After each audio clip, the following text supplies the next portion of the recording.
इस YouTube channel पे तो हम लोग इसमें जो देखेंगे वो क्लास 12वीं का भूगोल जो आपका सब्जेक्ट है ज्योग्राफी उसको देखने वाले हैं। और आपको बताते चले हम कि ये इसमें जो देखने वाले हैं सब्जेक्टिव क्वेश्चन होगा आपका, सभी प्रश्न सब्जेक्टिव होंगे, ठीक है। और सब्जेक्टिव के साथ साथ में ये सभी जितने भी प्रश्न आपको हम बता रहे हैं सभी के लिए आपके बोर्ड परीक्षा के लिए बहुत ही इंपॉर्टेंट होने वाला है। तो वीडियो को अंत तक देखिएगा, ठीक है। और चैनल के ऊपर आप नए चैनल को सब्सक्राइब भी कर लीजिए, क्योंकि सब्जेक्टिव बहुत ज़रूरी है। सब्जेक्टिव अगर आप नहीं देखते हैं तो फिर आप लोगों के लिए बहुत कम नंबर आ सकता है, क्योंकि आप पैटर्न बदल गया। आगे आइए, चलिए बिना समय गवाए हम लोग फर्स्ट क्वेश्चन की ओर बढ़ते हैं। फर्स्ट क्वेश्चन की ओर बढ़ने से पहले अगर चैनल के ऊपर आप नए हैं तो चैनल को सब्सक्राइब कर लीजिए और दोस्तों के पास शेयर भी कर दीजिए। देखिए यहाँ पे पहला क्वेश्चन है कि मानव भूगोल के कुछ उप क्षेत्रकों के नाम बताना है। ये वीवीआई प्रश्न है, ये जो है वीवीआई प्रश्न है, ठीक है। और पूछ रहा है कि मानव भूगोल के कुछ उप क्षेत्रक के नाम बताइए। तो मानव भूगोल के कुछ उप क्षेत्रक निम्नलिखित हैं, इस प्रकार से आप लिख सकते हैं आंसर। पहला कृषि भूगोल, उप क्षेत्रक की बात कर रहे हैं, क्षेत्रक के बाद नहीं उप क्षेत्रक की बात कर रहा है।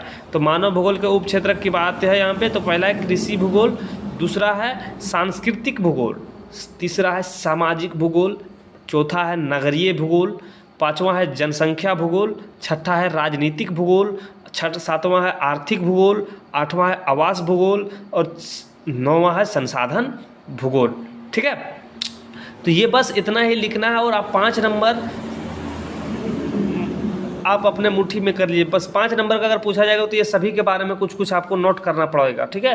अगर कहीं 3 नंबर वाले में पूछा गया तो बस आपका ये फिक्स है, बस इतना ही लिख दीजिए, 3 नंबर आपके मुट्ठी में हो गया, ठीक है। तो उम्मीद करते हैं कि आप ये समझ गए होंगे, ठीक है। और ये सभी प्रश्न आप सभी के लिए वीवीआई होने वाला है। चलिए आइए नेक्स्ट क्वेश्चन को देखते हैं। नेक्स्ट क्वेश्चन जैसे कि आप देख पा रहे होंगे दिया हुआ है यहाँ पे, कह रहा है कि भौतिक और मानव भूगोल के बीच अंतर स्पष्ट कीजिए। मतलब भौतिक भूगोल और मानव भूगोल के बीच क्या करना है, आपको अंतर स्पष्ट करना है, ठीक है। तो चलिए हम लोग इसको इस प्रकार से अंतर स्पष्ट कर सकते हैं। भौतिक और मानव भूगोल के बीच अंतर इस प्रकार से है, ठीक है।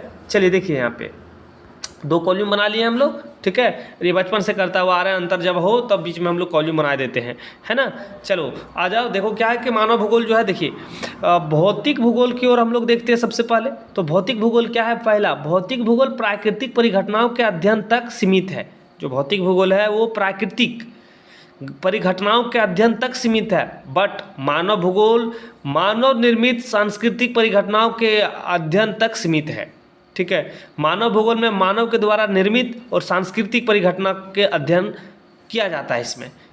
और भौतिक भूगोल की ओर आप लिखेंगे, भौतिक भूगोल की ओर लिखेंगे कि भौतिक भूगोल उच्चावच जलवायु, मृदा, जल निकास प्रणाली, पेड़ पौधे तथा जीव जंतुओं आदि के अध्ययन से संबंधित है, ठीक है। इसमें ये सब है। प्राकृतिक बोला तो प्राकृतिक में जानते ही है कि जो प्राकृतिक चीज़ है जल, मृदा, प्राणी, पेड़ पौधे, जीव जंतु ईटीसी, ये सभी भौतिक भूगोल के अंडर में आएंगे। बट मानव भूगोल में क्या आएगा, मानव भूगोल जनसंख्या जैसे कि पॉपुलेशन बढ़ रहा है आपका, आवास, कृषि, निर्माण, उद्योग, बस्ती तथा यातायात आदि के अध्ययन से संबंधित होता है, ठीक है। आप समझ गए मानव भूगोल।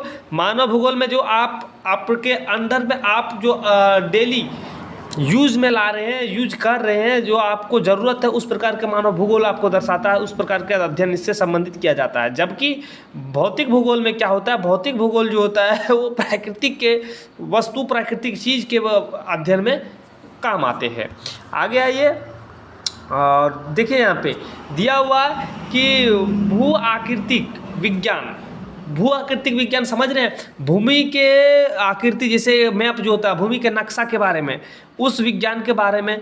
मौसम विज्ञान जैसे कि आप सभी जानते हैं कि 1-2 दिन पहले अनुमानित कर देता है, 10-15 दिन पहले अनुमान लगा दिया जाता है, बता दिया जाता है आप लोगों को कि देखिए आज बारिश होने वाली है, आप भूकंप आने वाले हैं वगैरह वगैरह, कुछ ये सब कुछ बता दिया जाता है ना। तो ये किस में है, मौसम विज्ञान के अंदर में आते हैं, और वो भी आपका भौतिक भूगोल के अंडर में आते हैं। जल विज्ञान, जल के बारे में। मृदा विज्ञान जो होते हैं वो भौतिक भूगोल के अंडर में ही आते हैं, भौतिक भूगोल के क्षेत्र के बीच में आते हैं, ठीक है ना।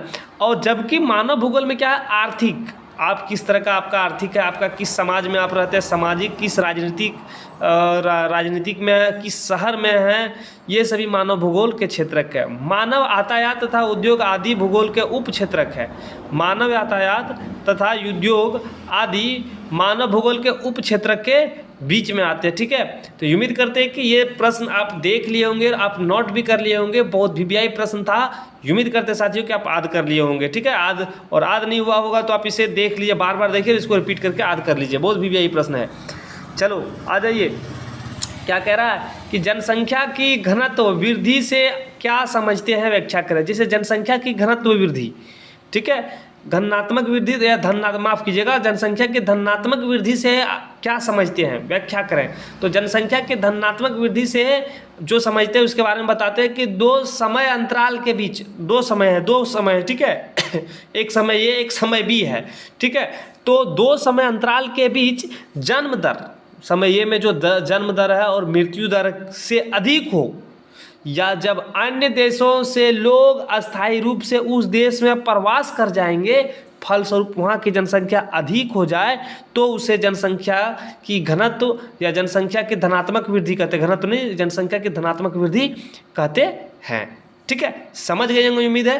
कह रहा है कि अगर सपोज मान लीजिए कि इंडिया में हम लोग हैं, ठीक है, कोई अदर कंट्री हम लोग जाते हैं, वहाँ पे आबादी बहुत कंट्रोल में है, लेकिन इंडिया से बहुत सारे लोग, भारत से बहुत सारे लोग गए वहाँ पर, वहीं की नागरिकता लेके बस गए, वहीं पे रहने लगे, तो क्या होगा कि वहाँ की धनात्मक वृद्धि हो रही है, जनसंख्या में धनात्मक वृद्धि हो रही है। ठीक है, अब ऋणात्मक वृद्धि क्या होता है, चलिए उसको भी देख लेते हैं। देखिए क्वेश्चन है कि जनसंख्या का ऋणात्मक वृद्धि दर क्या है, समझाइए। तो इसको समझिए आप कि दो समय अंतराल के बीच जनसंख्या कम हो जाए तो उसे जनसंख्या की ऋणात्मक वृद्धि कहते हैं। किसी क्षेत्रक में जब जन्म दर मृत्यु दर से कम हो जाए, जो जन्म दर है वो मृत्यु दर से कम, मतलब कि अगर 5 बच्चे जन्म ले रहे हैं तो 10 बच्चे की मृत्यु हो रही है।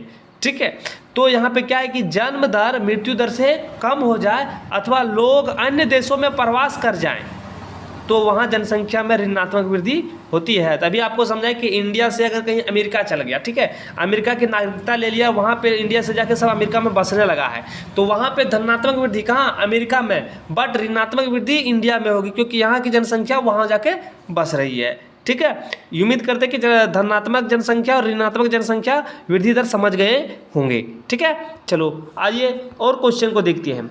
मानव भूगोल को परिभाषित कीजिए। अभी हम लोग मानव भूगोल ऊपर में देख रहे थे, अब इसको भी परिभाषित करना है। तो मानव भूगोल को परिभाषित हम लोग इस प्रकार से कर सकते हैं कि अनेक विद्वानों के द्वारा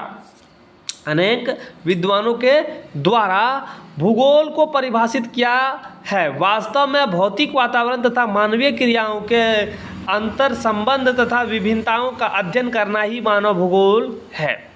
ठीक है, मानव भूगोल आप समझ गए। आगे आइए कि जैसे कि अलग अलग प्रकार के विद्वान जो है, भौगोलिक विज्ञान है उसने बताया है। जैसे कि एक रेड जेल जो है, रेड जेल के अनुसार मानव भूगोल क्या है। रेड जेल के अनुसार मानव भूगोल मानव समाजों और धरातल के मध्य संबंध का संश्लेषित अध्ययन कराता है या अध्ययन है। ठीक है, जबकि एलन चर्चिल सैंपल के अनुसार जो है वो बताता है कि मानव भूगोल के अस्थिर पृथ्वी और क्रियाशील मानव के मध्य परिवर्तनशील संबंध की अध्ययन कराता है, अध्ययन है।